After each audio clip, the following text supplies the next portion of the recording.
culture de la banane plantain. Mesdames, Mesdemoiselles et Messieurs, bonjour. Très heureuse de vous retrouver dans le cadre de votre émission agricole Braves paysans. Aujourd'hui, nous serons dans l'est de la Côte d'Ivoire pour en savoir davantage sur la culture de la banane plantain. Pour tous ceux qui sont intéressés à cette culture, ne décrochez surtout pas. Vous aurez beaucoup d'informations pour réussir votre plantation de banane plantain. Ça se passe de commentaires. On se retrouve après le reportage. La banane plantain est une denrée très prisée en Côte d'Ivoire. Elle se cultive presque dans toutes les régions, même dans le Gondougo. Invitée par les coopératives lors des GNVA à Bondoukou, l'équipe du magazine Braves paysans s'est rendue respectivement à Konfao et à Bondoukou. Objectif, s'imprégner des réalités des techniques culturelles évolutives de cette culture. Un accueil chaleureux a été réservé à l'équipe du Braves paysans. Ce sont des notables, femmes et jeunes qui ont pris part à cette rencontre. Après la traditionnelle Akwaba et les nouvelles données par Madame Koné Agnès Kobinan, le cap est mis sur la visite des champs d'expérimentation. Les jeunes très motivés par le projet de la banane plantain améliorée expliquent leur détermination. Je suis ici avec la jeunesse réunie dans un champ de bananiers que notre tante du nom d'Agnès nous a envoyé pendant la saison sèche. On était réunis avant 2002 en différentes associations. Mais à cause de la politique, tout était divisé. Maintenant, comme elle a constaté elle-même, elle est venue nous réunir, donner ces bananiers-là pour qu'on puisse ensemble travailler. Et Dieu merci, la jeunesse est soudée maintenant. Nous voulons profiter de l'occasion pour lancer un appel aux bailleurs de fonds pour venir en aide pour cette jeunesse-là. Avec le barrage, nous pouvons mieux avancer. À part d'aujourd'hui, toute la jeunesse adhère au club des amis des paysans de la Côte d'Ivoire pour le développement de notre région, de notre village, de notre pays. Les notables et les femmes sont aussi très contents de l'idée de fédérer les coopératives. L'union faisant la force, Ava se réjouit donc de cette belle initiative. Ici à Kwaria, nous les femmes, nous avons notre association des femmes. On a des statuts, on a presque tous nos papiers qui sont en règle. À ce moment-là, on fait la tomate, aubergine, gombo, piment, oignon, même le soja, tout ça là, on fait ça. C'est pour que nous les femmes, on puisse se prendre en charge, s'occuper de nos enfants, toutefois qu'ils ont besoin de nous. Quand on arrive à Korea, que nous touchons le chef et sa notabilité, plus sa jeunesse, nous trouvons des produits vivriers, bananes, manioc, igname, taro. Ensuite, nous cultivons maïs, riz. Après ces cultures, les planteurs d'ici cultivent café, cacao, roucou, anacarde. Le même sentiment est partagé dans le village voisin, précisément à Krakro, situé à 16 km de Konfao. Le vioplan, c'est une technique qui permet de créer des plants du bananier. Avant, nos parents prenaient des rejets de bananes pour aller planter directement au champ. Mais vu la technologie et le temps actuel, dans le temps que nous sommes, on a décidé nous-mêmes de chercher, de faire quelque chose de mieux que d'aller prendre les rejets pour aller planter. C'est ainsi que vous voyez ces tunnels autour de nous. C'est dedans que nous faisons les pépinières de bananes, avec de vraies variétés qui donnent vraiment de gros régimes. Dans les champs, on prend les rejets. Quand nous plantons, ça ne donne pas tous en même temps. Si un hectare, on peut couper au moins 100 pieds, 10 pieds, ainsi de suite. Mais avec ces pépinières de bananes que nous faisons là, on peut les planter. Sur 100 pieds, nous pouvons couper et 80 pieds en même temps. En moins de 8 mois, déjà, ils commencent à produire. Après le décortiquage, on les met dans les tunnels que vous voyez. Et les tunnels qui sont là produisent de la chaleur. C'est avec cette chaleur que les souches commencent à produire les rejets. Et après ça, on les prélève. Après le prélèvement, on les met dans les sachets qu'on met dans les tunnels à 2 semaines. Après 2 semaines, on les fait sortir pour les mettre sous hangar. Et après 2 semaines après, on peut les planter directement sur les parcelles. Vraiment, nous avons souffert à Krakro. Mais elle est venue envers nous pour que nous collaborions ensemble. Parce que l'exode rural, ça mène les jeunes vers la ville. Or, quand tous les jeunes vont vers la ville, c'est le banditisme qui se passe. Donc, elle n'aime pas cela. Elle nous a regroupés à ce qu'on soit ensemble. Car la terre de nos ancêtres peut produire quelque chose pour nous. Notre tante Agnès, elle a beaucoup souffert, elle a beaucoup fait pour nous. Toutes ces dépenses que nous avons faites, c'est elle qui a tout fait. Nous, on était ici, nous les femmes, on souffre beaucoup même. On charge banane, aller à Kounfao avant de venir. Pour planter la banane aussi, ça nous donne des problèmes. Donc notre tante Agnès, elle est arrivée à Krakourou. Elle dit qu'il y a un projet de banane. Donc elle a réuni toutes les femmes, tous les jeunes, de faire le projet. Elle nous a montré comment faire tout. Donc maintenant, on a vu que ce qu'elle est venue nous montrer là, c'est bien. On est contente. Nous, les femmes, on arrose, on désherbe, on met du sable dans les sachets.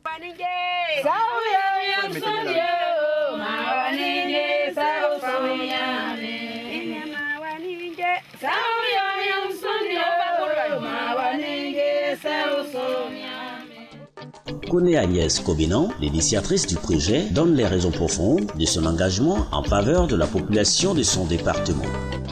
J'ai constaté que nous avons de la bonne terre. Mais malheureusement, l'héritage que le laboureur voulait faire comprendre à ses enfants, qu'il ne faut pas vendre cette terre, mais malheureusement, nos terres sont vendues. Je me suis levée avec mon bâton de pèlerin pour venir vers mes frères et sœurs, pour dire que la terre nourrit son homme. Puisqu'ils ne font pas confiance à la terre, avec un jeune déscolarisé de la région, j'ai mis ce projet de banane plantain en marche. C'est pour leur dire que, avec simplement la banane plantain, on peut devenir riche. Et ils ont compris. Tous sont venus autour de moi et vous voyez que c'est pépinière de banane plantain. Ils sont tous contents.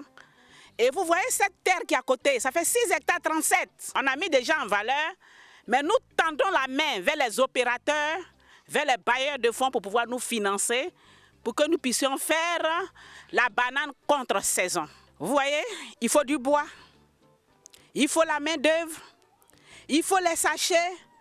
C'est dans l'ordre de 4 millions, ce que nous avons déjà fait. Mais on n'a pas l'argent pour acheter la motopompe, pour pouvoir irriguer. Alors on a préféré mettre et vendre pour pouvoir acheter une motopompe et irriguer pour pouvoir faire la banane plantain. Contre saison.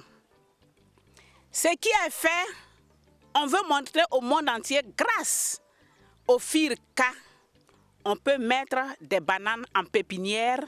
Même chose qu'on met le cacao en pépinière, le café en pépinière.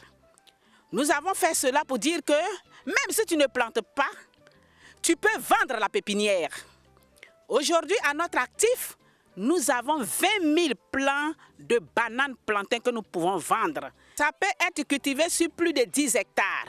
Parce qu'un hectare prend 1667 pieds. Et là, on doit faire sortir de ces cages qui sont là 30 000 plants. Déjà, sur place, on a 10 000 plants qui sont sortis. La banane plantain, nouvelle variété, elle pèse 30 à 35 kilos. Et si vous la vendez pendant la contre-saison, vous gagnez beaucoup d'argent. Et c'est pour ça que je conseille qu'on fasse vraiment la contre-saison. À Sama, village situé à 10 km de Bondoukou, nous avons été émerveillés de voir un champ véritablement moderne, tenu par des jeunes et les femmes tous unis aux côtés de leur chef de village. Ils commentent ici leur exploit avant d'exprimer le désir d'un éventuel soutien de la part de tous. Le périmètre est créé depuis 2005 par l'Association pour le développement des cultures vivrières intensives, l'ADCVI en abrégé. Depuis la création, nous produisions du chou, de l'igname, de la tomate, de l'aubergine. Et depuis l'année dernière, nous avons un projet financé par le FIRCA et piloté par le CNRA au niveau de la production des bananeraies. Nous avons choisi l'agriculture parce que nous savons qu'au niveau de l'agriculture, on peut se nourrir et puis nourrir la famille.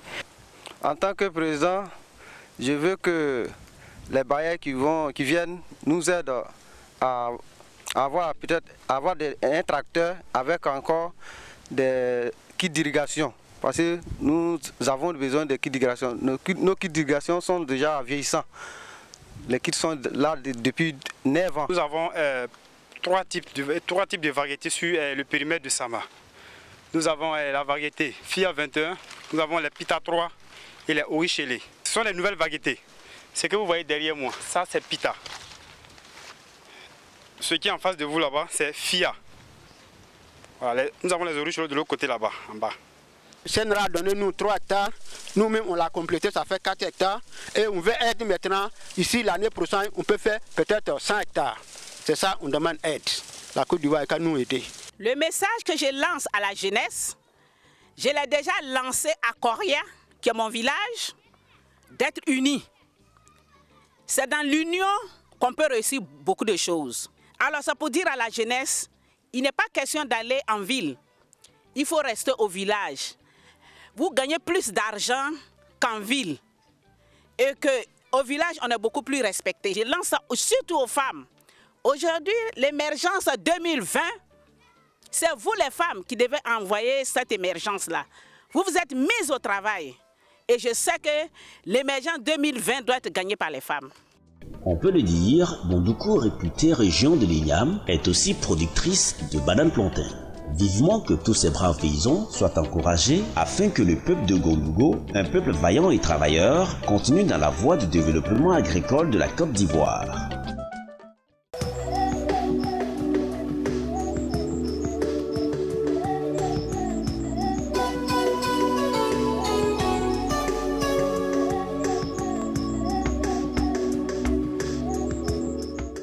Mes parents ont été vainqueurs de Coupe nationale du progrès. Vous pouvez retrouver même les retombées même au campement aujourd'hui. On nous a donné les pompes villageoises. On a ça au campement. Tout ça, c'est parce qu'en son temps, il y avait un encadrement bien appuyé et que tout ça là marchait. Et nous pensons qu'aujourd'hui, si l'assistance suit, les parents peuvent ressortir, peuvent avoir ce courage-là pour rebondir et les orienter même sur d'autres cultures. Que de faire le cacao, le café, il y a d'autres activités qu'ils pourront bien faire.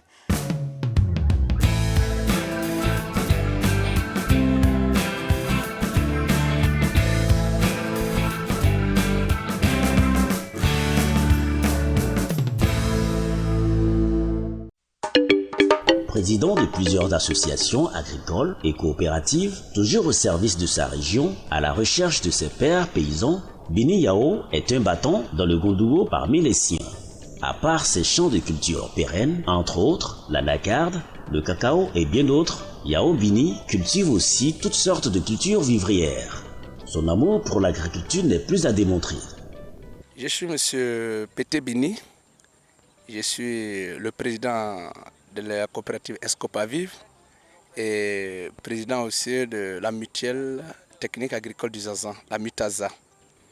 La Mutaza a été créée vers les années 2008-2009 et officialisée en 2010, ainsi que donc la coopérative aussi, qui était ECODES, et avec l'avènement de la réforme, nous sommes allés en Escopavive parce qu'on voulait agrandir notre système d'activité. Depuis qu'Ofo avait lancé en parlant de l'autosuffisance alimentaire, et après Abidjan, après le coup d'État, moi je me suis jeté dans l'agriculture.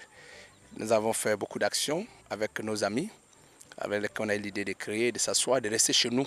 Et surtout, n'oublions pas que chez nous, sur le système, notre manière d'hériter part de famille. Donc, il fallait rester chez toi pour contrer les terres que vous avez pour pouvoir être là et puis travailler. L'équipe de braves paysans s'est rendue sur la parcelle de l'une de ces cultures vivrières qui se cultive rarement à Bondoukou, la culture du tomate. C'est ce lieu-là que vous venez de voir que nous avons pris pour faire notre centre d'expérimentation. Nous créons même des pépinières de tech. En même temps, tout ce que nous avons fait, la tomate et tout, qui est de moyenne durée. Et c'est ce que nous expérimentons. À part ici, j'ai encore d'autres terrains où j'exploite la banane. C'est de la banane plantain. Et c'est maintenant le veillé arrivé à Bondoukou. On est en train d'essayer aussi d'en faire. Les vivriers sont notre passion. Le responsable de ce périmètre s'est prêté à notre micro. J'ai décidé de suivre M. Bini parce qu'il a les bonnes idées. Et quand tu es avec lui, tu es toujours content. Il nous encourage beaucoup à travailler et surtout à apprendre auprès de lui. Son souci majeur est d'occuper les jeunes afin de lutter efficacement contre le chômage et la famine. La terre n'a jamais trahi. Et surtout, moi, je suis un religieux. Et en parcourant la Bible, les Écritures saintes, ce que j'ai trouvé de plus concret et de vrai, c'est l'agriculture. La première entreprise que Dieu a donnée à l'homme après avoir créé Adam et Ève, c'était l'agriculture, la terre. Et puis accompagné de l'élevage. Caïn et Abel étaient éleveurs.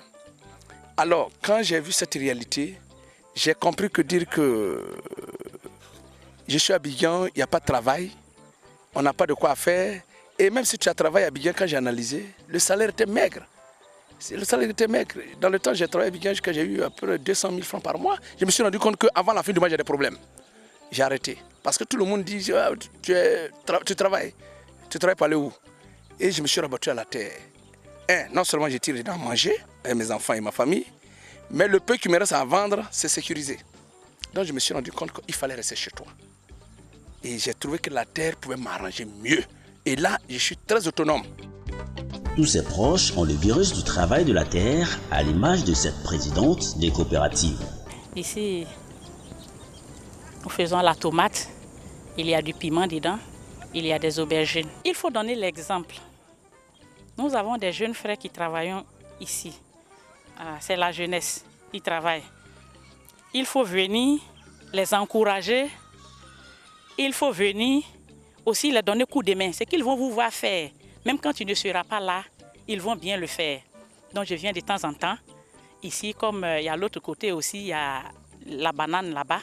Voilà, de temps en temps, je vais dans les coins pour voir. Et ça les assiste beaucoup à travailler. Moi, je n'ai pas honte. Je n'ai pas honte. Même j'ai des diplômes, on n'achète plus. Puisque avant, on paye. On va au marché, on paye la tomate, on paye tout. Mais aujourd'hui, même si on paye, 90% vient du champ. Notre brave paysan ne doute pas des potentialités que regorge la terre une fois mise en valeur. Car selon lui, le travail de la terre participe à l'émergence de la Côte d'Ivoire à l'horizon 2020.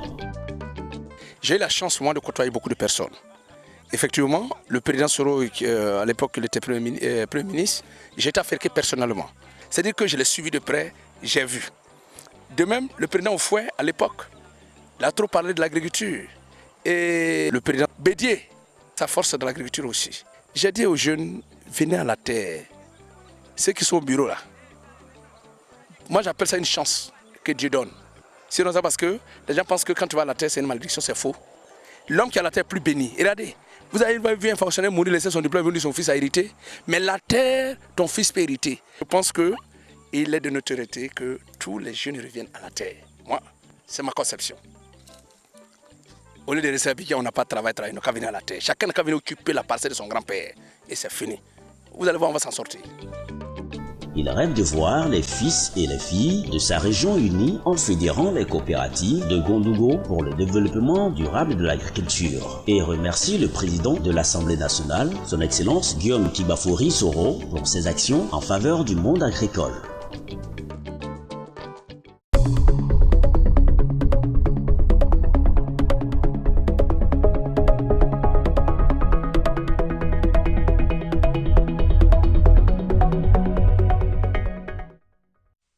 Chef-lieu de région de l'Ifou, Daoukro, réputée ancienne boucle du cacao, subit à l'instar des autres villes de la Côte d'Ivoire les affres de la cherté de la vie. Une visite dans le marché nous a permis de rencontrer les dynamiques commerçantes du vivrier de cette paisible cité qui nous expriment leur amertume.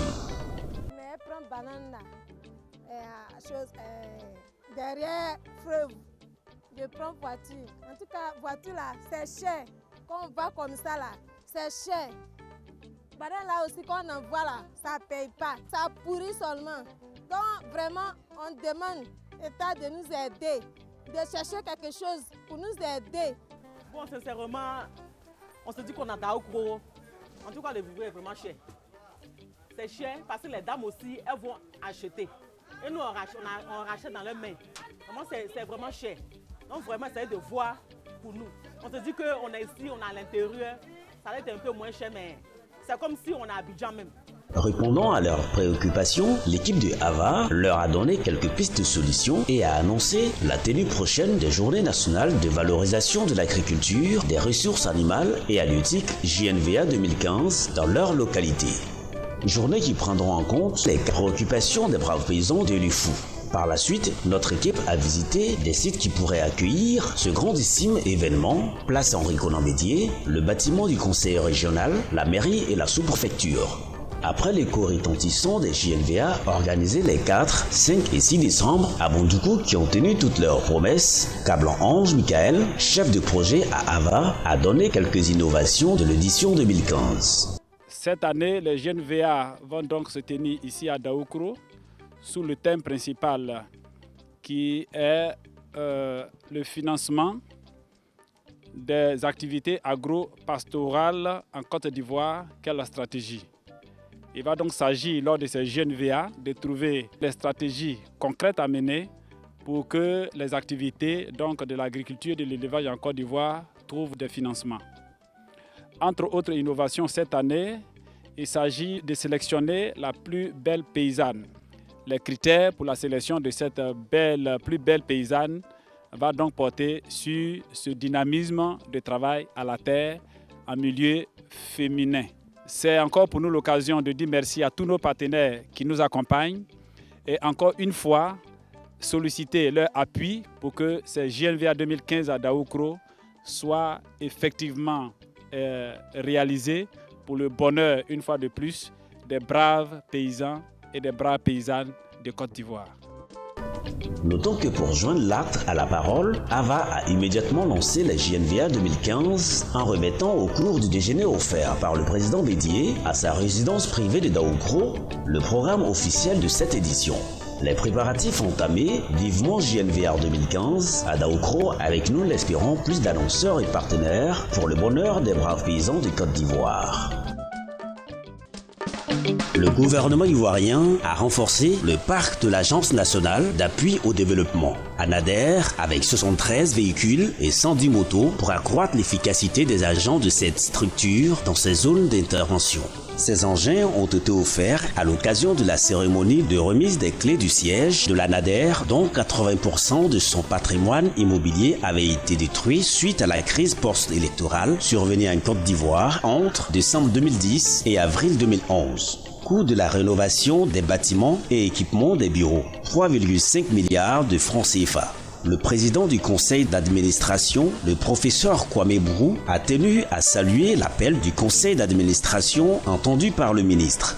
Selon lui, avec ce local et ses outils neufs, l'ANADER est en bonne voie. Le ministre de l'Agriculture, Mamadou Sangafoua Coulibaly, a justifié cet investissement par l'importance de l'ANADER dans le développement de l'agriculture de la Côte d'Ivoire. Selon lui, la gouvernance agricole de notre pays est sur un trépied et l'ANADER en est le premier pied et d'ajouter que c'est une nouvelle page qui s'ouvre. Il a exhorté la direction et les agents à prendre une part active à ce nouveau départ. Quant au directeur général de l'ANADER, Sidiki Sissé, s'est pour sa part félicité de l'acte du gouvernement ivoirien à l'endroit de sa structure. Vous savez, il y a quand même 200 travailleurs ici et pendant 2 ans et demi, nous avons dû travailler dans des conditions difficiles en zone 4 parce qu'il était difficile de trouver un bureau parce que tous les autres bureaux aussi avaient été saccagés. Et là, avec l'appui du ministère de l'Agriculture, vraiment, nous avons fait un minimum. Les travaux ne sont pas encore totalement terminés, mais au moins, les agents ont un cadre de travail convivial, agréable, où vraiment ils peuvent réfléchir et travailler convenablement.